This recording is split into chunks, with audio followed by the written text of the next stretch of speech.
L'histoire de l'hôpital Maisonneuve-Rosemont remonte à la fin des années 40, au moment où le gouvernement fédéral met sur pied un vaste programme d'aide aux provinces pour la construction d'hôpitaux. Au printemps 1949, le ministre de la Santé, Albini Paquette, promet aux Sœurs de la Charité une somme de 2 millions de dollars si elles acceptent d'ériger dans l'est de Montréal un hôpital de 450 lits destiné aux malades incurables et aux enfants malades. Les sœurs acceptent de se lancer dans cette aventure, mais à la condition que ce soit un hôpital général. Grâce à la contribution de la Ville de Montréal, elles acquièrent un vaste terrain situé entre le boulevard Rosemont et la rue Sherbrooke, tout près du nouveau sanatorium Saint-Joseph. Le projet est ambitieux. En effet, l'Institut de cardiologie de Montréal occupera le 10e étage du nouvel édifice. Comme le notent fièrement les Sœurs Grises, le futur hôpital en forme de croix Saint-André et haut de 12 étages sera un monument architectural qui deviendra l'orgueil de l'Est de Montréal. On a même prévu la construction d'une école d'infirmières où le régime d'enseignement sera distinct des autres institutions du genre. Dès le départ, une collaboration étroite s'établit avec le corps médical et celui-ci devra être de qualité, tant sur le plan de la compétence que sur celui de la moralité. Le comité de recrutement tient sa première assemblée le 18 octobre 1950 à la maison mère des Sœurs Grises. Le rôle de ce comité se confine à sélectionner les tout premiers médecins qui seront embauchés à l'hôpital Maisonneuve.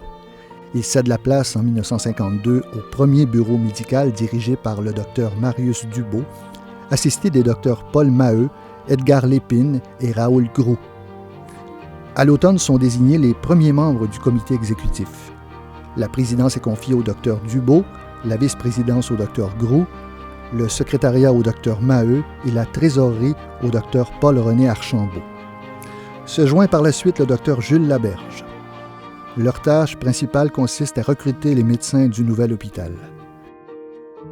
Pour les postes de médecins réguliers, le comité exécutif décide de rompre avec une tradition longuement ancrée en histoire de la médecine.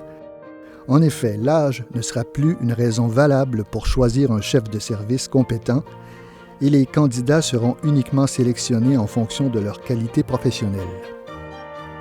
Les travaux avancent rapidement et l'ouverture de l'hôpital est prévue pour décembre 1953. Malheureusement, un incendie au 9e étage la reporte à l'année suivante. Le dimanche 20 juin 1954, l'hôpital Maisonneuve est sous les feux des médias de Montréal. Les cérémonies d'ouverture officielles sont confiées au ministre Albini Paquette puis au cardinal Paul-Émile Léger. L'événement ne manque pas d'ampleur. Tout le gratin politique, religieux et médical s'est déplacé pour la circonstance. Grâce à la collaboration des dames auxiliaires, l'hôpital ouvre ses portes aux visiteurs. Ces derniers sont étonnés de la gaieté et de la fonctionnalité des lieux. Ils sont particulièrement impressionnés par une chambre qui permet aux patients de bénéficier, comme le note un chroniqueur de l'époque, du maximum de bon air et de tranquillité. Réparties entre le 3e et le 8e étage, elles sont toutes munies du système multivoie, du réservoir à oxygène et d'une salle de toilette. L'architecture cruciforme permet l'aménagement de couloirs qui convergent vers un poste central installé dans la tour pivot de l'immeuble. Ceci facilite l'organisation des soins infirmiers sur les étages. Au rez-de-chaussée sont alors situées les cuisines, la cafétéria et les vestiaires. Au premier étage se retrouvent l'administration, la salle d'urgence, la pharmacie, le bureau des admissions et les consultations externes. Quant au 2e étage, il loge la radiologie et les laboratoires sous la direction des docteurs Laberge et Maheu. Les autorités de l'hôpital sont aussi particulièrement fières de la salle de réveil qui permet de donner à 9 patients à la fois tous les soins requis après une intervention chirurgicale. Mais en cette période de forte natalité, c'est l'organisation de la maternité au 7e étage qui retient surtout l'attention des médias. Tous s'étonnent que les chambres possèdent une chambrette de verre pour le nouveau-né. En somme, l'hôpital Maisonneuve possède des installations modernes et impressionnantes pour l'époque. Une autre caractéristique la distingue des autres institutions du genre. En effet, rares sont les institutions au Canada et aux États-Unis qui possèdent une équipe médicale aussi homogène, aussi qualifiée et surtout aussi jeune. Qu'on en juge. En 1955, la moyenne d'âge des membres du comité exécutif du bureau médical est de 36 ans, ce qui est remarquable. À la direction des services et des départements, c'est le même scénario. Le docteur Michel Mathieu, en ophtalmologie, n'a que 36 ans. Ses collègues Marcel Ferron en obstétrique et Edgar Lépine en orthopédie n'en ont que 37. Les docteurs Gérard Hébert en chirurgie plastique et Claude Léonard en pédiatrie sont tous deux âgés de 41 ans. Le poste de directeur médical à temps partiel est même confié au cadet de l'institution, le docteur Georges Jolivet, assistant au service de pédiatrie et qui n'a que 31 ans. Le doyen de l'hôpital est alors le docteur Paul Robert, directeur du département de médecine, qui est âgé de 49 ans. Mais il sait s'entourer de jeunes médecins motivés et enthousiastes à l'idée de démarrer un hôpital neuf, libre de toute tradition et de toute hiérarchie sclérosée. C'est le cas des docteurs Jacques Bernier et Jacques Gélina, qui sont des spécialistes en médecine interne. Un autre jeune spécialiste, Pierre-Paul Julien, jouera un rôle majeur dans l'histoire médicale de l'institution. À peine 4 ans après son arrivée, il sera nommé président du comité exécutif. C'est donc dire la place qu'on entend laisser aux jeunes médecins spécialistes qui sont motivés. En chirurgie, le docteur Marcel Lamoureux marquera l'imaginaire médical de l'institution, tant par ses exceptionnels talents de chirurgien et de professeur que par sa forte personnalité marquée par une grande érudition. Le docteur Lamoureux développe des standards élevés de qualité en chirurgie et s'entoure d'une belle équipe composée des docteurs Luc Lafortune, Roland Desilets, Yves Martineau, Denis Béliveau, Jean-Louis Lamy, Jacques Simard et Léo Boulet.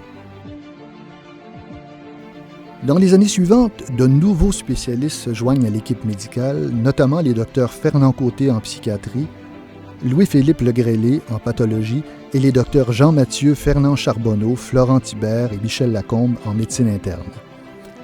Tous les médecins réguliers possèdent un certificat de spécialiste. Plusieurs ont leur fellow du Collège royal des médecins et chirurgiens du Canada. Bref, c'est une nouvelle génération de spécialistes, formés en bonne partie dans les meilleurs centres médicaux disponibles aux États-Unis et en Europe, qui président dans les années 50 les destinées scientifiques et médicales de l'hôpital. La compétence, l'enthousiasme et l'esprit de fraternité qui s'instaure compensent le manque d'expérience. Autre avantage, les médecins n'ont pas à se confronter à cette pénible bureaucratie qui se mettra en place au début des années 60. Peu d'intermédiaires entravent les rapports directs avec l'administration. Les décisions peuvent donc se prendre avec célérité au bénéfice de tous, notamment des patients. Il faut souligner aussi l'efficacité des hospitalières dans l'exercice de leurs tâches, de même que les relations cordiales et franches qu'elles nouent avec le bureau médical. Même chose pour ces jeunes infirmières qui développent ce même esprit de corps et de fraternité.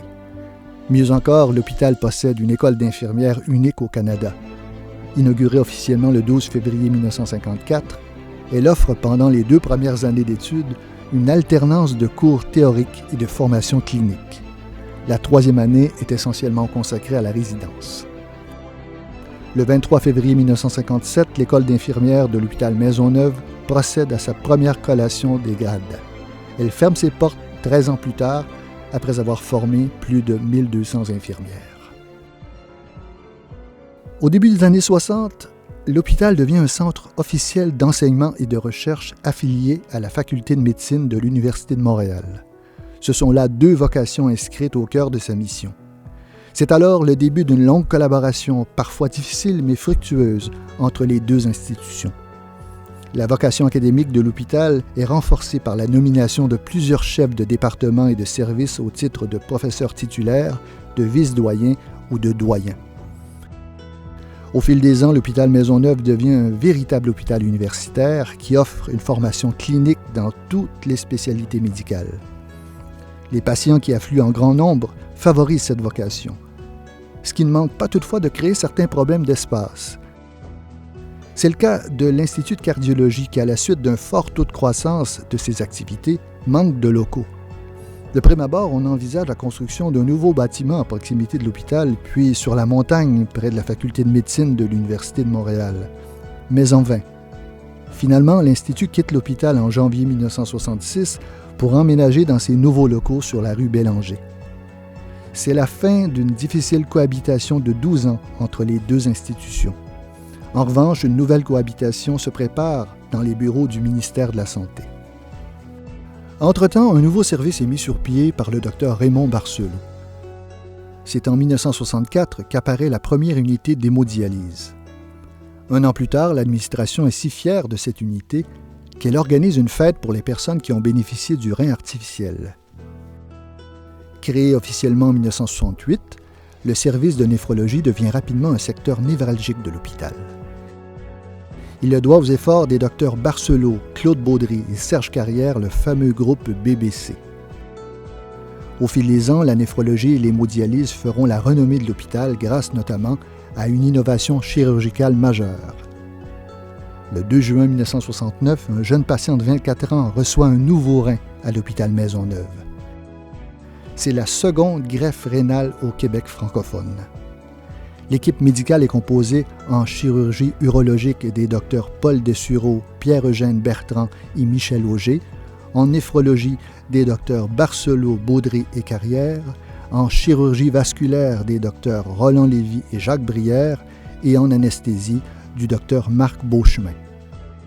C'est le début d'une longue aventure qui sauvera la vie à de nombreux patients. Peu après cette première, des fonctionnaires à Québec mijotent un projet d'agrandissement pour l'hôpital Maisonneuve.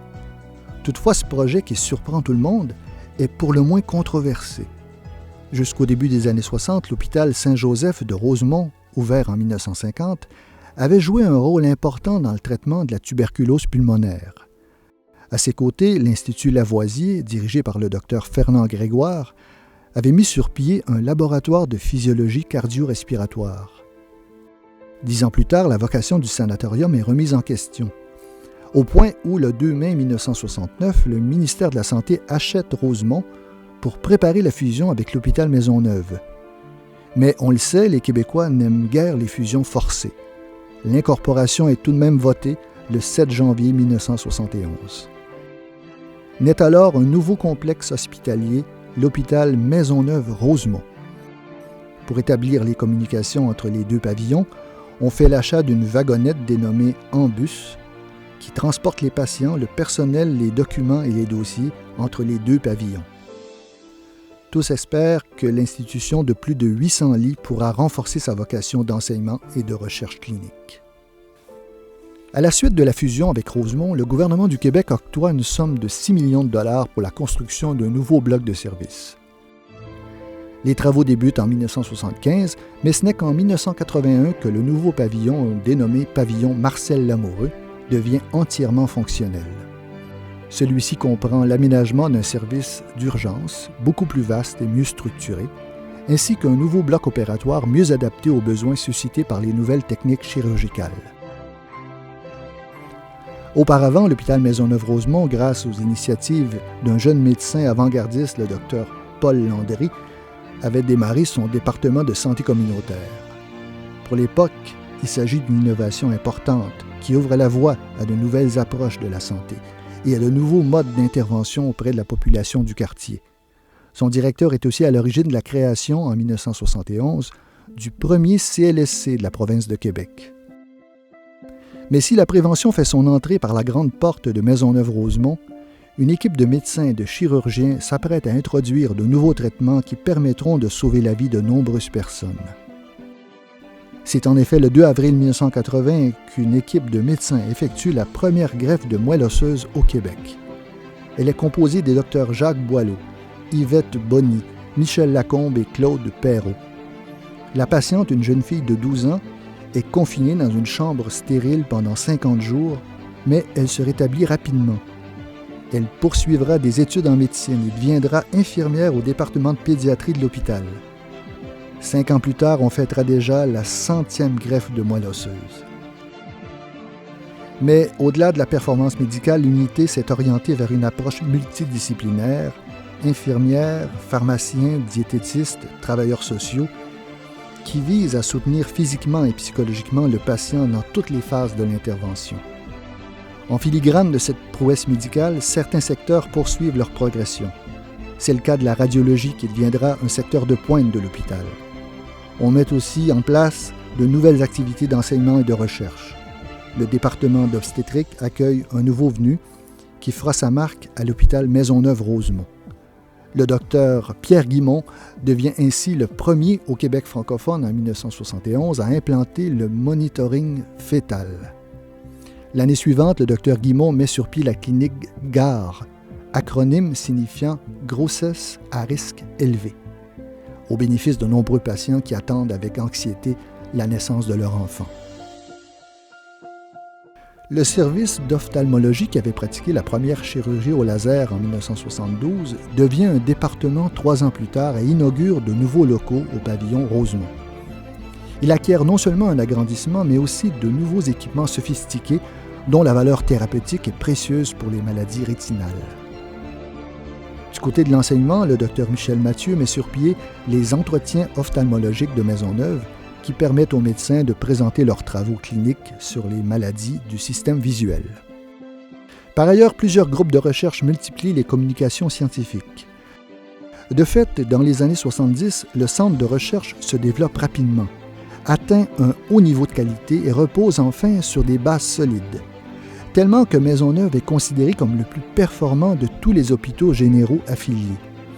Il regroupe autour des pionniers de la recherche, Raymond Barcelot, Alcide Chapdelaine, Serge Carrière, Michel Gagnon, une importante concentration de chercheurs boursiers et de chercheurs de carrière. Le docteur Gagnon y installe son laboratoire et poursuit ses recherches sur le métabolisme. Le docteur Chapdelaine, directeur du service d'endocrinologie de 1974 à 1980, étudie les mécanismes de reproduction. S'y développeront ultérieurement des travaux en immunologie. À l'initiative des docteurs Jean Lamarche et Léopold Landry, on décide de mettre sur pied en 1978 une fondation dont les objectifs coïncident avec les 3 grandes missions fondamentales de l'hôpital Maisonneuve-Rosemont. Promouvoir l'amélioration des soins, assurer l'excellence de l'enseignement et favoriser l'avancement de la recherche. On ne peut énumérer ici toutes les avancées technico-médicales qui pénètrent l'hôpital dans les années 70. Il suffit de mentionner que l'ère de la surspécialisation est déjà amorcée et que le complexe hospitalier a le vent dans les voiles. À la fin des années 80, l'hôpital Maisonneuve-Rosemont devient le seul hôpital à disposer d'une polyclinique privée sur son aire de service. Ouverte le 30 novembre 1989, elle offre de nombreux services spécialisés en consultation externe. Les activités de recherche clinique et fondamentale y occupent aussi une place importante. Inauguré officiellement le 22 octobre 1992, le centre de recherche Guy Bernier accueille les axes en néphrologie-métabolisme, en immunologie-oncologie, en ophtalmologie, ainsi que les activités de recherche clinique et de santé publique. Par ailleurs, en 1992, l'hôpital entreprend la construction d'un nouveau pavillon multiservice dans le but de regrouper les archives et la bibliothèque médicale. Grâce à la ténacité du docteur Louis Laplante et à une généreuse contribution de la succession J.A. de Sèvres, on ajoute un nouvel étage consacré aux activités d'enseignement. L'inauguration a lieu le 19 avril 1995. L'hôpital Maisonneuve-Rosemont devient ainsi le premier établissement hospitalier au Québec à regrouper sous un même toit la direction de l'enseignement, la bibliothèque médicale, les techniques audiovisuelles et le service des archives. Un autre pavillon est inauguré en 1997 pour y loger le centre de radio-oncologie. L'hôpital pourra désormais offrir aux patients des soins comparables à ceux prodigués dans les meilleurs centres nord-américains. La recherche et l'enseignement sont aussi favorisés par de nouveaux appareils et de nouveaux locaux. Un an plus tard, l'hôpital se dote officiellement d'un nouveau centre d'ophtalmologie au pavillon Rosemont. Sa dénomination, le centre Michel Mathieu, rend un hommage bien mérité aux pionniers de cette spécialité à l'hôpital. Il est la consécration des efforts d'une équipe dirigée par le docteur Pierre Labelle qui a établi cette spécialité comme un axe prioritaire de soins, d'enseignement et de recherche. Fidèle à la tradition implantée par le docteur Mathieu, le centre ajoute aussi à ses fonctions l'évaluation de nouvelles technologies et la Banque Dieu du Québec, créée en 1966 dessert 70% de la population de la province. Les secteurs de pointe sont par ailleurs fortement implantés. Le centre d'hémodialyse demeure le plus important au Québec. L'oncologie a reçu les fonds nécessaires pour rehausser ses équipements.